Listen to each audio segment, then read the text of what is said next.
Good afternoon and happy Juneteenth. This is the 156th anniversary of June 19th, 1865. On this day, the Union Army arrived in Galveston, Texas. And General Gordon Granger, they arrived before this. General Gordon Granger gave General Order Number 3. And in General Order Number 3, slavery was at last abolished in Texas.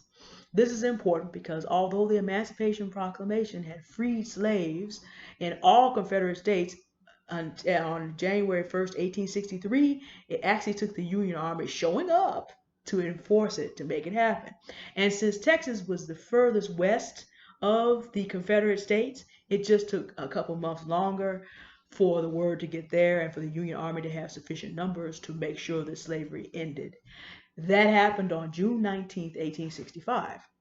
My relatives from Texas, my ancestors from Texas, they looked at this date and said June 19th and said Juneteenth, the only one that matters. Because on that day, finally, freedom rang for all people enslaved in Texas.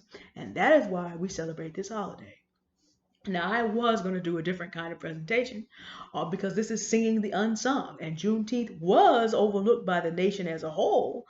But this year, the House, the Senate, and President Biden got in step. Juneteenth is now a federally observed holiday. So, this is now an opportunity for us to have this conversation across the nation, for which I am very grateful. However, the spiritual that I have chosen today in singing the unsung is going to be I Stood on the River of Jordan. And if one of our ancestors had been singing that, walking around singing that, their relatives would have known one of two things. This person expected to die and cross the Jordan River, or that ship that was going to come sailing over might be an opportunity for them to escape. And then that meant that they were going to get up and get gone. It wasn't just that the opportunity of freedom came, but this person was going to take action and actualize it. Today is the 156th anniversary of Juneteenth and the very first day that is a federal holiday. However, I need you to know that then and now, the work has to continue. Juneteenth did not come without the labor of the 180,000 United States colored troops, 66,000 of whom died. Black men fought hard so that freedom could reign from sea to shining sea.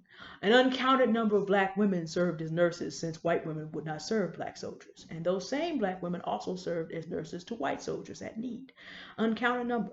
We will never know that number. And the work continued after June 19th. Because here's some other history that no one wants to talk about today. Even though officially slavery ended in the United States on June 19th, 1865, Delaware and Kentucky had not fully joined the Confederacy, and so the Emancipation Proclamation did not apply to them. They did not completely free their slaves until the 13th Amendment came out in December 1865.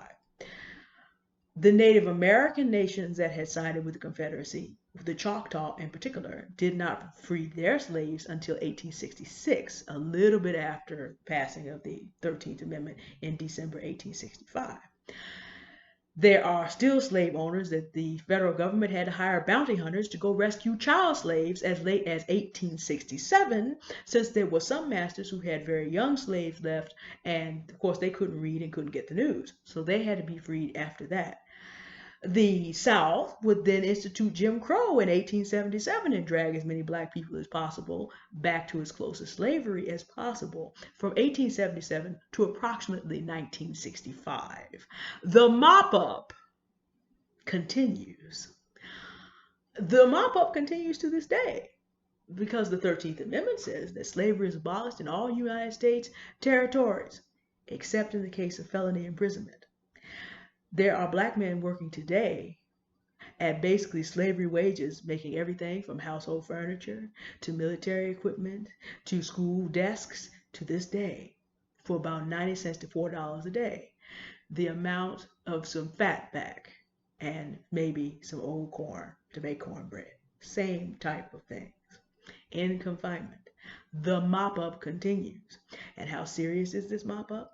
The last man to put together a bill to be able to make sure that black men would be charged in a very different way than white men for the same crime, recording crack versus powder cocaine, is not the previous president, but the sitting president, Joseph Robinette Biden, who in his days as a senator stood on the Senate floor and said aloud to that room full of white men, his fellow senators, that this bill is designed to keep their sons, black people's sons, from taking on our sons.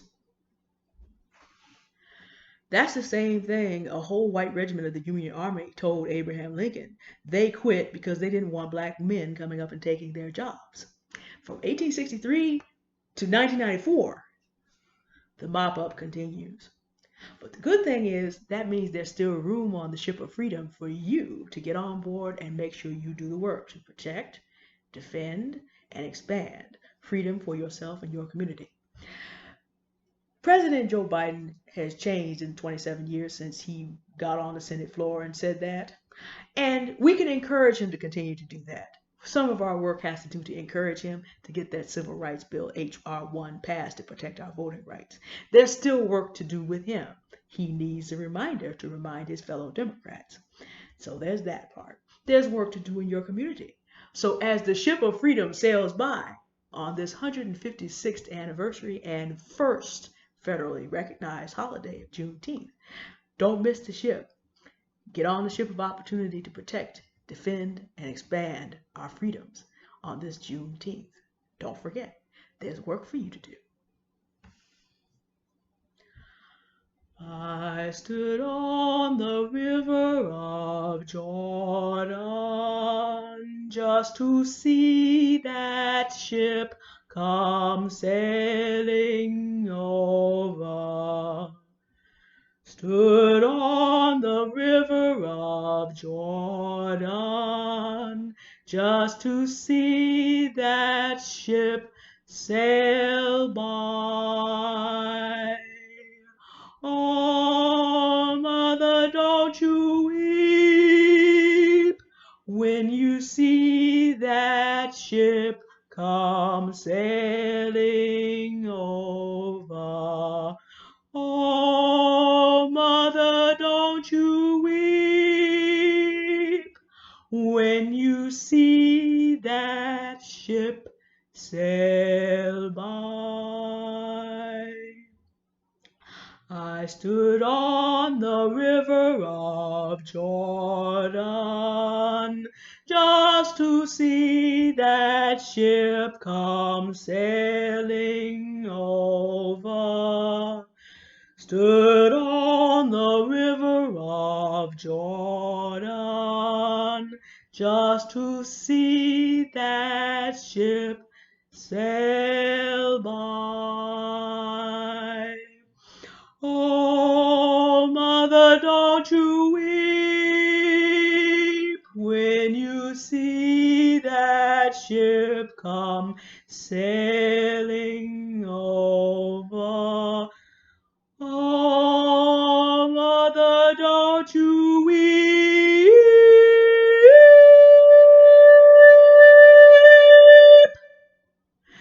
just to see that ship sail by.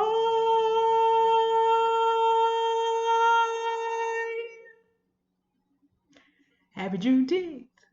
Don't miss the ship.